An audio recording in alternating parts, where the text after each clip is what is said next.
یہ میں اتنی تاکید سے کیوں کہہ رہا ہوں؟ اس وجہ سے کہہ رہا ہوں کہ آج ہمارے معاشرے میں ایک بڑا فتنہ یہ ہے کہ اگر ہم کہیں کہ بھائی فلانے صاحب یہ نہیں کرنا چاہیے یا فلانی تنظیم کو ایسا نہیں ایسا کرنا چاہیے، تو ہماری جانب سے جواب آتا تھا انا للہ و انا الیہ راجعون، اللہ اکبر، ان کو زیادہ سمجھ ہے کہ تم کو زیادہ سمجھ ہے؟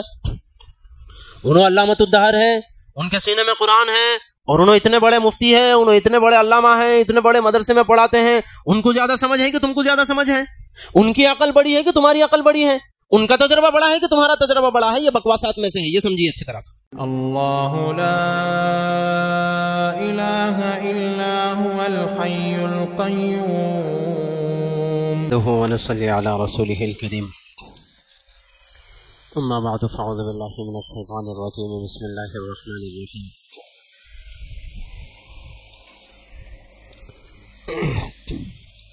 انما انا بشر مثلکم یوحی الی انما الہکم الہ واحد، صدق اللہ العلی العظیم۔ محترم دوستو اور بھائیو، جن آیات کی تفسیر کا ہمیں خلاصہ سمجھنا ہے، ان میں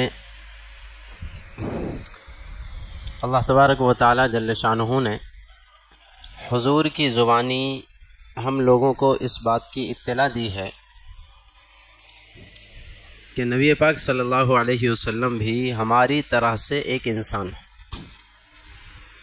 سارے انبیاء علیہم الصلاۃ والسلام کو اللہ تعالیٰ نے انسانوں میں سے ہی بھیجا۔ البتہ نبی، رسول اور امت کے درمیان فرق یہ ہوتا ہے کہ نبی رسول پر وحی آتی ہے اور امت پر وحی نہیں آتی۔ چنانچہ اللہ تعالیٰ نے یہی کہلوایا، اور اصل میں یہ کہلوانے کی ضرورت اس وجہ سے پڑی ہے کہ مشرکین مکہ بعض مرتبہ حضور سے یہ کہا کرتے تھے کہ تم کیسے نبی ہے، تم کیسے رسول ہے، تم بھی تو ہماری طرح کے انسان ہیں، تم بھی کھاتے پیتے ہو، تمہاری بھی بیوی بچے ہیں، تم کو بھی دنیا کی ضروریات لگی ہوئی ہے، تو تم کیسے رسول ہو؟ اگر ہمارے اوپر کسی کو رسول بنا کر بھیجنا تھا تو اللہ تبارک و تعالیٰ کسی فرشتے کو رسول بنا کر بھیجتے۔ یہ تقاضا تھا مشرکین مکہ کا۔ تو اس کے جواب میں قرآن جا بجا کہتا ہے کہ یہ بات بالکل نامناسب ہے کہ انسانوں کے اندر کسی فرشتے کو نبی بنا کر بھیجا جائے۔ مان کے چلیں اگر کوئی فرشتہ نبی اور رسول بن کر آتا تو اس وقت تو انسان یہ اعتراض کرتے، اور ان کا اعتراض کرنا حق بجانب ہوتا کہ بھئی ہم انسان ہیں، ہم کو کھانے پینے کی ضروریات ہے، ہم کو کمانے کے مسائل ہے، گھر گھرستی کے مسائل ہے۔ وہ فرشتہ ہے، اس کو ضروریات دنیاوی سے کچھ لینا دینا ہے ہی نہیں، اس وجہ سے وہ 100% اللہ کی اطاعت اور فرما برداری کرے تو کمال نہیں ہے، اس کی برابری ہم نہیں کر سکتے۔ انسانوں کے پاس یہ کہنے کو رہتا تھا، اور اس وقت انسانوں کا یہ کہنا صحیح بھی ہوتا تھا۔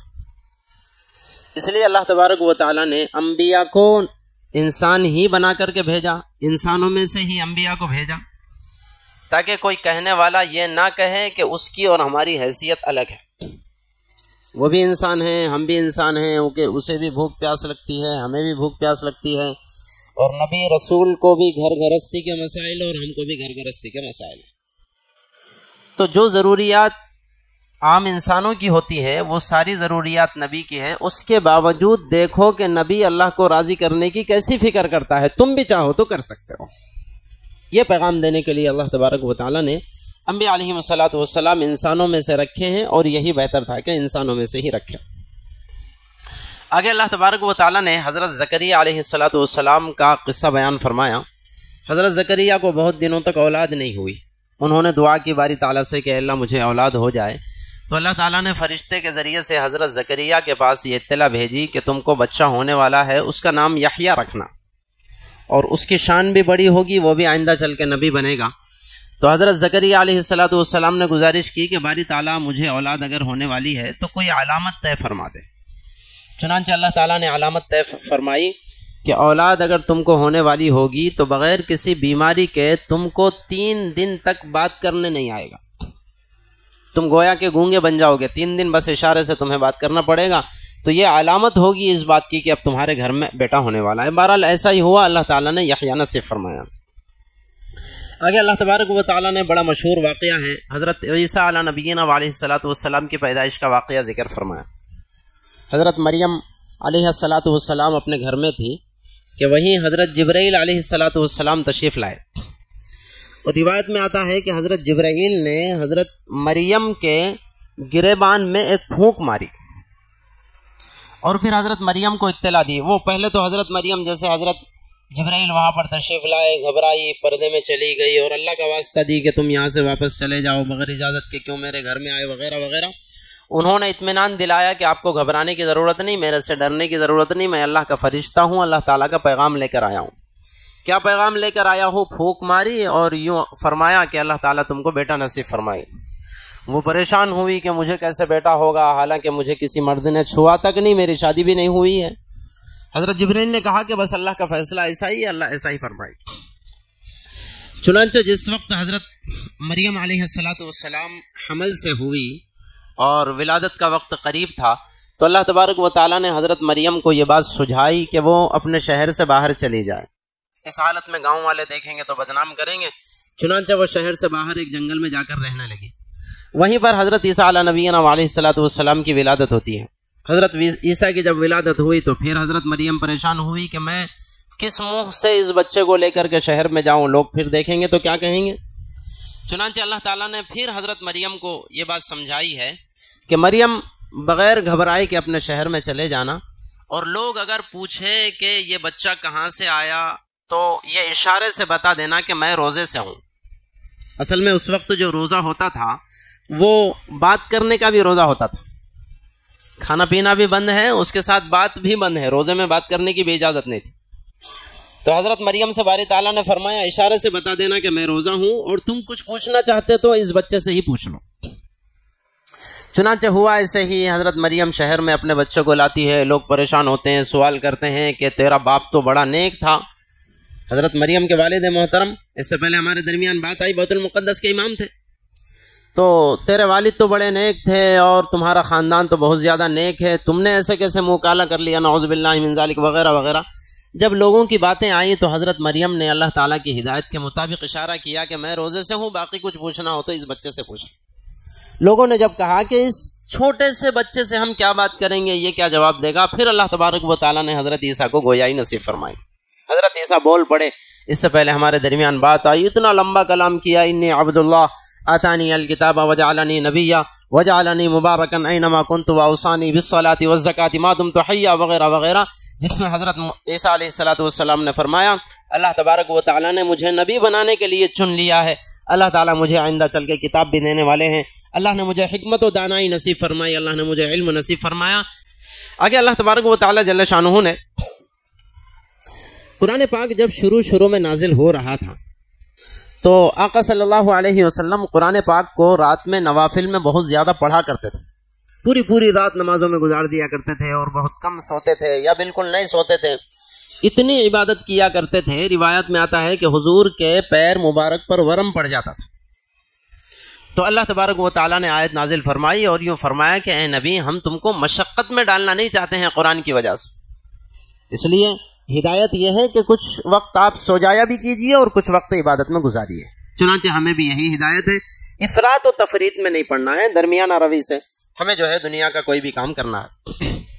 آگے اللہ تبارک و تعالیٰ نے ایک اہم بات بیان فرمائی، ہم سبھی انسانوں کے بارے میں فرماتے ہیں کہ ہم لوگوں کو اللہ تعالیٰ نے مٹی سے پیدا کیا، ہم سب جانتے ہیں حضرت آدم کو مٹی سے پیدا کیا، اور پھر باری تعالیٰ فرماتے ہیں ایک وقت آئے گا کہ اسی مٹی میں ہم سب دفن ہوں گے اور دفن ہوتے ہیں، اور اللہ تعالیٰ فرماتے ہیں ایک وقت آئے گا کہ اسی مٹی سے ہم پھر انسانوں کو قیامت میں اٹھائیں گے بھی میدان محشر میں جمع کرنے کے لیے۔ اللہ تعالیٰ نے مٹی سے پیدا کیا کا مطلب کیا؟ تو دیکھیں اس کے دو مطلب ہو سکتے ہیں۔ ایک مطلب تو یہ کہ ہمارے ابا آدم کو اللہ تعالیٰ نے مٹی سے پیدا کیا، جب آدم کو مٹی سے پیدا کیا تو ان کی ہم نسل ہے، تو واسطہ در واسطہ ہم بھی مٹی سے ہی بنے ہوئے ہیں، ایک مطلب تو یہ ہے۔ لیکن دوسرا مطلب یہ ہے کہ اب بھی اگر ہماری پیدائش ہوتی ہے تو ظاہری اعتبار سے اگر ہم غور کریں تو کسی نہ کسی درجے میں ہمارے خمیر میں مٹی کا بہت بڑا دخل ہے۔ وہ کس طرح سے کہ جو غذا بھی ہم کھاتے ہیں اس غذا کا کسی نہ کسی طرح سے مٹی سے تعلق ہوتا ہے، جو چیز بھی ہم کھاتے ہیں وہ مٹی سے ہی پیدا ہوتی ہے، جب مٹی سے پیدا ہوئی تو پھر اس کے ذرات، اس کے اثرات اس میں ہوتے ہیں، وہی غذا ہم کھاتے ہیں، وہی غذا نطفہ بنتا ہے، اسی نطفے کے ذریعے سے پھر انسانوں کی پیدائش ہوتی ہے. تو کسی نہ کسی درجے میں مٹی کا دخل ہے. تیسری بڑی اہم بات یہ آقا صلی اللہ علیہ وسلم فرماتے ہیں کہ جب بچہ ماں کے پیٹ میں بننے والا ہوتا ہے تو اللہ تبارک و تعالیٰ فرشتوں کے ذریعے سے جس زمین میں بندے کو دفن ہونا ہوتا ہے اس زمین کی کچھ مٹی کو وہاں ملاتے ہیں. ہم سب کی مٹی ملی ہوئی ہے جس جگہ ہمیں دفن ہونا ہے، وہاں کی کچھ مٹی فرشتہ لے کر کے اس بننے کی جگہ پر رحم مادر میں اللہ تبارک و تعالی ہمارے خمیر کے ساتھ ملاتے ہیں، وہیں سے پھر ہم پروان چڑھتے ہیں. یہ بھی ایک مطلب ہے ہمارے مٹی سے پیدا ہونے. تو یہ جو آیت پاک ہے بڑی مشہور آیت ہے، ممکن ہے بہت ساروں کو معلوم ہو. منہا خلقناکم وفیہا نعیدکم ومنہا نخرجکم تارۃ اخری، اس کی یہ تفصیل ہے جو میں نے پیش کی. اور شاید بہت سارے لوگ جانتے ہوں جب ہم قبر میں کسی کی مٹی ڈالیں نا تو اس وقت یہ پڑھنا چاہیے، مستحب ہے کہ ہم 3 چلو مٹی ڈالیں اور ہر چلو میں اس کا ایک ایک جملہ پڑھیں. منہا خلقناکم وفیہا نعیدکم ومنہا نخرجکم تارۃ اخری. یہ 3 جملے پڑھنا چاہیے اور 3 مرتبہ ہمیں مٹی ڈالنا چاہیے، یہ مستحب ہے. اللہ توفیق عمل نصیب فرمائے.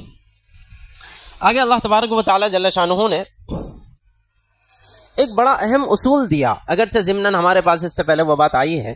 وہ اصول یہ ہے کہ اس کائنات میں الہ، معبود، رب، اللہ صرف ایک ذات ہے، اللہ جل جلالہ عما نوالہ. اللہ تعالیٰ یہاں ایک عقلی دلیل کے ذریعے سے اس کی دلیل دیتے ہیں، اس کو سمجھانا چاہتے ہیں کہ دیکھو جو کچھ ہے دنیا میں صرف میں ہوں. اس کی عقلی دلیل کیا ہے؟ اللہ تعالیٰ فرماتے ہیں لو کان فیہما آلہۃ الا اللہ لفسدتا. اگر اس کائنات میں، اگر اس روئے زمین پر اللہ کے علاوہ کسی اور کی حکومت چلتی، اللہ کے علاوہ کوئی اور بادشاہ ہوتا، اللہ کے علاوہ کوئی اور معبود ہوتا، اللہ جیسا کوئی اور ہوتا، تو پھر یہ ٹوٹ پھوٹ جاتے، اس میں فساد برپا ہو جاتا. کیسے برپا ہو جاتا؟ ایک اللہ کہتا نعوذ باللہ من ذالک کہ میں فلانی جگہ بارش برساؤں گا، دوسرا کہتا نہیں ابھی تو میں دھوپ نکالوں گا، نتیجے میں جھگڑا ہو جاتا. تو یہ فرماتے ہیں اللہ تبارک و تعالی لو کان فیہما آلہۃ الا اللہ لفسدتا.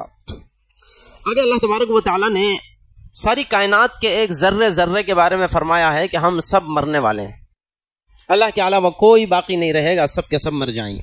آگے باری تعالیٰ نے یہ بات بیان فرمائی کہ کل قیامت میں اللہ تعالیٰ نیکیوں اور برائیوں کو تولنے کے لیے ترازو قائم کریں گے. یہاں بڑی خوبصورت بات یہ سمجھنی ہے کہ ترازو میں اللہ تعالیٰ ہماری نمازوں کو کیسے تولیں گے؟ نمازیں تولی جائے گی، روزے تولے جائیں گے، زکوٰۃ، صدقات، خیرات، نیک اعمال بھی تولے جائیں گے، دوسری طرف ہمارے گناہ بھی تولے جائیں گے. اب سوال پیدا ہوتا ہے کہ نماز کیسے تولی جائے گی؟ نماز پڑھنے والے بندے کو ترازو میں رکھا جائے گا؟ ہرگز نہیں، نماز تولی جائے گی. تو پرانے زمانے میں علماء اکرام اس کی تشریح یہ فرمایا کرتے تھے کہ نماز تولی جائے گی، بس تولی جائے گی، ہمیں نہیں پتا کیسی تولی جائے گی، ہمارا یقین رکھنا بس ہماری ذمہ داری ہے کہ نماز تولی جائے گی. روزہ تولا جائے گا، زکوٰۃ، صدقات تولے جائیں گے، تمام نیک اعمال اور تمام گناہ تولے جائیں گے. لیکن آج کے زمانے میں آج کی ہماری سائنس نے اس بات کو واضح کر دیا ہے کہ یہ اعمال تولے جائیں یہ کوئی مشکل بات نہیں ہے. جیسے ہم سب جانتے ہیں آج کے انسانوں نے سائنس اور ٹیکنالوجی میں لوگوں نے ترقی کی ہے، تو آج دھوپ تولی جاتی ہے، دھوپ تولی جاتی ہے نا، چھاؤں تولی جاتی ہے، اور جناب والا گرمی اور سردی تولی جاتی ہے، یہاں تک کہ روشنی اور اندھیرا بھی تولا جا رہا ہے. تو آج کے سائنسی زمانے میں جب یہ چیزیں جو کہ غیر مرئی ہے، جو بظاہر سمجھ میں آنے والے نہیں ہیں، ہماری پکڑ میں آنے والے نہیں ہیں، یہ چیزیں انسان اگر ٹیکنالوجی میں ترقی کر کے تول سکتا ہے تو اللہ تبارک و تعالی جل شانہ نیکیوں اور گناہ کو کیوں نہیں تول سکتے؟ تولے جائیں گے، ضرور تولے جائیں گے. پھر ان میں وزن کیسے آتا ہے؟ نماز سب کی نماز ہے، سب نے 4 رکعت پڑھی ہے، سب نے امام کے ساتھ پڑھی ہے، سب نے ایک مسجد میں پڑھی ہے، سب کی نماز کو وہی وقت لگا ہے، لیکن کسی کی نماز بھاری ہوگی اور کسی کی نماز ہلکی ہوگی، اخلاص کی وجہ سے، اہتمام کی وجہ سے، دل جمعی کی وجہ سے، اور ادھر ادھر دماغ رہا تو پھر ہلکی ہوگی. ہمیں اس بات کا خیال کرتے ہوئے نیک اعمال کرنے کی ضرورت. جتنا اخلاص پائے گا ہوگا ہمارے عمل میں اتنا زیادہ قوت ہوگی اور وہ ہمارا عمل پاورفل ہوگا اور بھاری بھرکم ہوگا. اللہ ہمیں سمجھ کی توفیق نصیب فرمائے. آگے اللہ تبارک و تعالیٰ نے حضرت ابراہیم علیہ نبینا علیہ الصلوۃ والسلام کا ایک بہت پیارا واقعہ ذکر فرمایا. ایک مرتبہ ہوا یوں کہ حضرت ابراہیم کی قوم سالانہ ایک مرتبہ کوئی میلہ کیا کرتی تھی، اس میلے میں جاتی تھی. ایسا ہی میلہ آیا تو قوم نے کہا کہ ابراہیم چلو میلے میں چلتے ہیں. حضرت ابراہیم نے معذرت کی کہ میں تمہارے ساتھ نہیں آ سکتا, انی سقیم, میری طبیعت ٹھیک نہیں ہے. چنانچہ ساری قوم چلی گئی اور یہاں گاؤں میں صرف اکیلے حضرت ابراہیم رہ گئے. حضرت ابراہیم نے اس وقت کیا کیا, ساری قوم کے چلے جانے کے بعد بت خانے میں تشریف لے گئے. بہت بڑا بت خانہ تھا, سینکڑوں کی تعداد میں وہاں پتلے رکھے ہوئے تھے. ان میں ایک سب سے بڑا بھاری بھرکم بت رکھا ہوا تھا.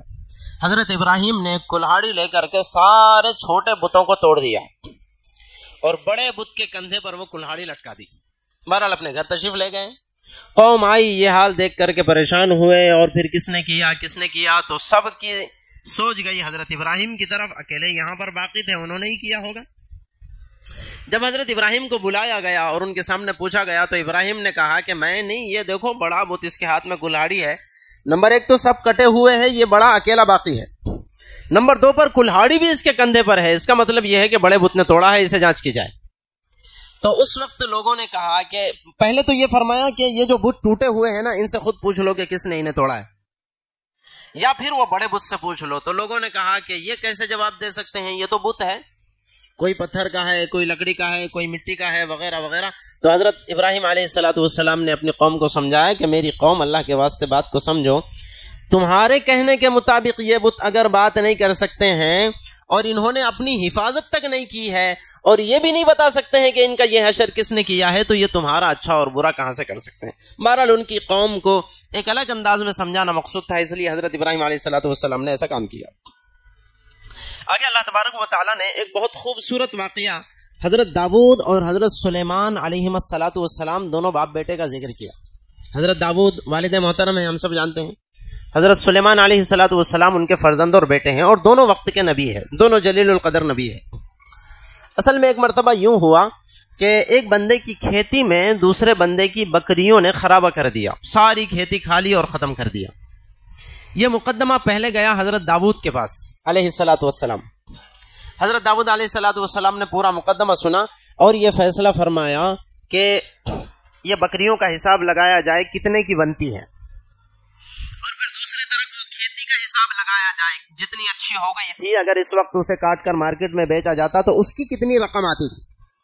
جب دونوں کا حساب لگایا گیا تو تقریباً دونوں کی قیمت قریب تھی. بکریاں بھی اتنے ہی کی تھی, مثلا کھیتی کے اگر 1 لاکھ آتے تھے ہوں گے تو پھر بکریوں کو بھی بیچا جائے تو اب 1 لاکھ آتے ہیں. تو حضرت داؤد نے فیصلہ فرمایا کہ چونکہ تیری بکریوں نے اس کی کھیتی خراب کی ہے اور اتنی ہی لاگت کی یہ بکریاں ہیں, اس لیے یہ ساری بکریاں کھیتی والے کو دے دی جائے. حضرت داؤد کا فیصلہ. یہ دونوں پھر اپنا مقدمہ لے کر حضرت سلیمان کے پاس پہنچے علیہ السلام. حضرت سلیمان علیہ السلام نے بھی دونوں کا مقدمہ سنا, ساری گفتگو سن کر کے اپنی جانب سے یہ فیصلہ دیا, اور یہ فیصلہ حضرت داؤد کے ابا جان کے فیصلے کے خلاف تھا. انہوں نے فیصلہ دیا ایسا کرو کہ یہ جو بکریاں ہیں یہ بکریاں رکھو کھیتی والے کے پاس, اور کھیتی والا بندہ بکریوں کا دودھ پیے گا, اس وقت بکریوں کے دودھ سے فائدہ اٹھائے گا. اور کھیتی تو بکری والے کو, کھیتی بکری والے کو مکلف بنایا کہ تو کھیتی میں ہل جوتے, دانا ڈالے اور وہاں کام کرے اور وہاں محنت کرے, یہاں تک کہ یہ کھیتی اتنی ہو جائے جتنی کہ پہلے تھی. جب اتنی کھیتی ہو جائے گی تو کھیت والے کو کھیت دے دیا جائے, بکری والے کو بکریاں دے دی جائے. اب دونوں کا فیصلہ ذہن میں رکھے مختلف ہے. ابا جان نے وہ فیصلہ کیا وہ الگ ہے, اور فرزند ارجمند نے جو فیصلہ کیا وہ الگ ہے. اللہ تبارک و تعالیٰ نے فرمایا فَفَهَمْنَاهَا سُلَيْمَانَ, ہم نے بہترین بات سجھائی ہے, بہترین بات سمجھائی ہے سلیمان. 2 فیصلوں میں سے افضل فیصلہ کون سا تھا؟ دیکھو یہ 2 فیصلوں میں کسی ایک فیصلے کو غلط ہم نہیں کہہ سکتے, 2 بھی فیصلے نبی کے فیصلے, اور اللہ نے بھی غلط کسی فیصلے کو نہیں کہا. افضل اور مفضول کا مسئلہ ہے, بہتر اور غیر بہتر کا مسئلہ ہے. تو اللہ تعالیٰ فرماتے ہیں ہم نے بہتر بات سمجھائی ہے سلیمان کو. بہتر بات حضرت سلیمان کا تھا, اتنا تو ہمیں سمجھ میں آ گیا, اور اس کی صداقت اور گواہی قرآن نے دی. یہاں سے 2 باتیں بڑی اہم ہمیں سمجھنی چاہیے. پہلی بات تو یہ کہ جب کبھی کسی مسئلے میں ذہین لوگوں کا اور جس مسئلے میں غور و فکر کر رہے ہیں اس مسئلے میں استطاعت اور حیثیت رکھنے والوں کا اختلاف ہوتا ہے تو وہ دونوں کے دونوں برحق ہوتے ہیں. بھائیو نہیں سمجھ میں آئی بات؟ مثال کے طور پر میں مثال دوں, مثال کے طور پر ایک ڈاکٹر کے پاس ہم جاتے ہیں, بھئی بخار ہے مجھے, اور ایک بندہ ایک ہی وقت میں 2 ڈاکٹروں کے پاس جاتا ہے, اور بندہ خود جاتا ہے بخار ہے, اور یہ ڈاکٹر صاحب بھی اس کو دیکھتے ہیں اور اس کے بخار کی کیفیت کیا ہے دیکھتے ہیں، اس کی صحت کیا ہے، اس کی عمر کیا ہے، وغیرہ وغیرہ، ساری چیزیں دیکھ کر کے مارکیٹ میں رکھی ہوئی بخار کی 50 دوائیوں میں سے ایک دوا کا انتخاب کرتے ہیں کہ تم یہ استعمال کر لو۔ اسی وقت منعن وہی بیمار اسی بخار کی حالت میں دوسرے ڈاکٹر کے پاس جاتا ہے، دوسرے ڈاکٹر صاحب بھی اس کی صحت دیکھتے ہیں، عمر دیکھتے ہیں، حالت دیکھتے ہیں، بخار کا ٹیمپریچر دیکھتے ہیں، یہ ساری چیزیں دیکھ کر کے فیصلہ کرتے ہیں۔ تو کیا ایسا ہوگا کہ یہ دونوں ڈاکٹر جو دوائی کا انتخاب کرے وہ دوائی 100% سیم ہوگی؟ ہرگز نہیں ہو سکتا۔ حالانکہ انہوں نے بھی اسی بندے کو دیکھا، انہوں نے بھی اسی بندے کو دیکھا اور ایک ہی وقت میں دیکھا، دونوں نے عمر کا خیال کیا، دونوں نے صحت کا خیال کیا، دونوں نے کیپیسٹی کا خیال کیا، دونوں نے بخار کے ٹیمپریچر کا خیال کیا، خیال کر کے دونوں نے دوائی طے کی، اور دونوں کی دوائیاں الگ الگ ہوتی ہیں، لیکن ہم مانتے ہیں کہ چونکہ وہ دونوں اپنے فن کے ماہر ہیں، دونوں ڈاکٹر ہیں، اس لیے دونوں کی دوائیاں اگرچہ الگ الگ ہیں لیکن دونوں کی دوائیاں صحیح ہیں، دونوں میں سے ایک کی دوائی بھی غلط نہیں ہے۔ بنیاد کیا ہوتی ہے؟ بنیاد یہ ہوتی ہے کہ فیصلہ لینے والا جس لائن میں فیصلہ لے رہا ہے اس لائن میں فیصلہ لینے کا حقدار ہے یا نہیں، اس لائن میں فیصلہ لینے کی حیثیت اور صلاحیت رکھتا ہے یا نہیں۔ اگر صلاحیت اور حیثیت رکھتا ہے، حق رکھتا ہے، تو پھر فیصلہ لے گا، اگرچہ فیصلہ الگ ہو اس کے باوجود اس کے فیصلے کو مسلم مانا جائے گا۔ دونوں میں سے کسی ایک کو غلط ہم نہیں کہہ سکتے۔ بھائی ایک اصول سمجھ میں آ گیا، ایک اصول تو یہاں سے یہ ملا۔ دوسرا بڑا اہم اور اس سے بڑا اہم اصول ہمیں یہاں سے یہ ملا ہے کہ بعض مرتبہ ایسا بھی ہو سکتا ہے کہ چھوٹے کی رائے بڑے کی رائے سے افضل ہو سکتی ہے۔ ارے بھائی یہ بات سمجھ میں آئی کہ نہیں؟ چھوٹے کی رائے بڑے کی رائے سے افضل ہو سکتی ہے، کوئی برائی کی اس میں بات نہیں ہے۔ ہو سکتا ہے اللہ تعالیٰ چھوٹے کو جو بات سمجھا دے بڑے کو نہ سمجھائے، جیسے یہیں پر دیکھ لیجئے حضرت سلیمان علیہ السلام بیٹے ہیں، حضرت داؤد والد ہیں، اور بیٹے اور والد ہونے کے اعتبار سے والد کا مقام بڑا ہے۔ باقی فی نفسی خدا کی نظر میں کون بڑا ہے؟ واللہ اعلم بالصواب، ہم نہیں جانتے، دونوں وقت کے نبی اور جلیل القدر پیغمبروں میں سے۔